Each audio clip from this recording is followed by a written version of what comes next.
Make no mistake about it, Donald Trump absolutely intends to become a dictator. That's his goal, that's his objective. He wants to be a strongman. He wants everybody to bow to him, and he wants absolute control over the federal government and the United States. People that voted for Donald Trump either knew this to be true and were fine with it, or they just refused to believe the information that was put right in front of their faces. Either way, what people think about it doesn't change the fact. There's overwhelming evidence that would leave any reasonable person to come to the same conclusion. All they need is just a little bit of knowledge of history. The appointments that Trump is making, the decisions and the plans that he's putting in place aren't about making American lives better. They're about consolidating power. That's first and foremost. You're going to see that unfold. He's going to make all sorts of excuses. If you remember, he promised to do all these wonderful things for you. All of those are going to be put to the back burner. And he's going to explain to you that in order to do those things, first he has to achieve absolute power.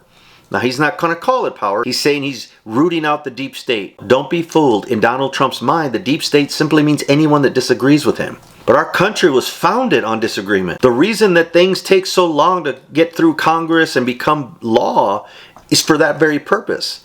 It's supposed to be hard. It's supposed to be slow to make sure that lots of people have a say in it, that there's debate, that there's research, that there's discussion. Our founding fathers were trying to make sure that not one single person had that kind of power like a king might have. Donald Trump wants that power. And that's what all these appointments are about. He's not putting people in there because they're qualified for the job. He's putting people in there because they are 100% loyal to him and do whatever he says. So you've heard the stories about this executive order that they're drafting up to purge generals from the Pentagon. He understands how important it is to have complete control over the U.S. military. Call it a deep state purge, call it whatever the hell you want. It's still the same result.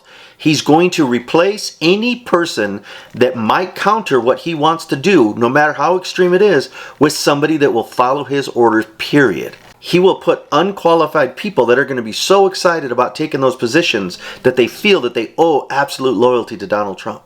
You should be able to see this. It's not complicated to understand. Donald Trump considers anybody that disagrees with him the deep state.